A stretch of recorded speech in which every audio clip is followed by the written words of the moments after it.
ഗർഭാശയ ശസ്ത്രക്രിയയ്ക്ക് പിന്നാലെ രോഗി മരിച്ചു എന്ന പരാതിയിൽ അന്വേഷണത്തിനായി 3-അംഗ സമിതിയെ നിയോഗിച്ചു. General surgery, gynaecology, paediatric surgery വിഭാഗങ്ങളിലെ പ്രൊഫസർമാർ സമിതിയിലുണ്ട്. പേരാമ്പ്ര സ്വദേശിനിയായ വിലാസിനിയുടെ ശസ്ത്രക്രിയയിൽ പിഴവുണ്ടായിട്ടില്ല എന്നാണ് കോഴിക്കോട് മെഡിക്കൽ കോളേജിന്റെ പ്രാഥമിക വിലയിരുത്തൽ. ഇംതിയാസ് കരീം വിവരങ്ങളുമായി ചേരുകയാണ്. ഇംതിയാസ്, ഈ സമിതി രൂപീകരിച്ചിരിക്കുന്നു. എപ്പോഴാണ് ഇവരുടെ അന്വേഷണം തുടങ്ങുക? എന്താണ് ആശുപത്രിയുടെ നിലപാട്? ലക്ഷ്മണി, കഴിഞ്ഞ ദിവസമാണ് കോഴിക്കോട് മെഡിക്കൽ കോളേജിൽ വെച്ച് കോഴിക്കോട് പേരാമ്പ്ര സ്വദേശിനിയായിട്ടുള്ള വിലാസിനി 57 വയസ്സായിരുന്നു ഇവർ മരണപ്പെടുന്നത്.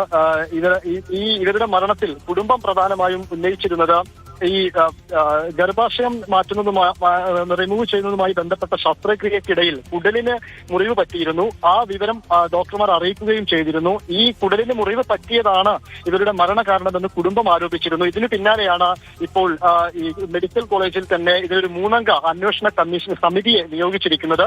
അതിൽ പ്രധാനമായിട്ടും ജനറൽ സർജറി, ഗൈനക്കോളജി വിഭാഗം, പീഡിയാട്രിക് സർജറി വിഭാഗങ്ങളിലെ പ്രൊഫസർമാർ ഉൾപ്പെടുന്നതാണ് ഈ 3-അംഗ സമിതി എന്ന് പറയുന്നത്. ഇന്നലെ ഈ പോസ്റ്റ്മോർട്ടം നടപടികൾ ആരംഭിക്കുന്ന സമയത്ത് ഒരു വീഡിയോഗ്രാഫറെ ഒക്കെ അന്വേഷിച്ചു നടന്നിരുന്നു. പക്ഷെ ആ സമയത്ത് ഈ വീഡിയോഗ്രാഫറെ കിട്ടാത്തത് കാരണം ഒരു ഗ്രൂപ്പ് ഓഫ് അതായത് ഒരുപാട് ഡോക്ടർമാരെല്ലാം കൂടിച്ചേർന്നുകൊണ്ടാണ് ആ പോസ്റ്റ്മോർട്ടം നടപടികളൊക്കെ ഇന്നലെ തന്നെ പൂർത്തീകരിച്ചത്.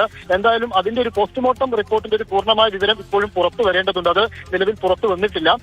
എന്തായാലും ഈ സമിതി ഇത് അന്വേഷിക്കും. കാരണം ഈ കാർഡിയാക് അറസ്റ്റ്, അതായത് ഹൃദയാഘാതം മൂലമാണ് ഈ വിലാസിനി മരിച്ചത് എന്ന് ഡോക്ടർമാർ പ്രാഥമികമായി പറയുന്നുണ്ട്. പക്ഷേ ഈ കുടുംബത്തിന്റെ ആരോപണം നിലനിൽക്കുന്നത് കൊണ്ട് തന്നെ പെരുവണ്ണാമൂഴി പോലീസ് ഇപ്പോൾ ഇതിൽ കേസെടുത്ത് അന്വേഷണവും ആരംഭിച്ചു.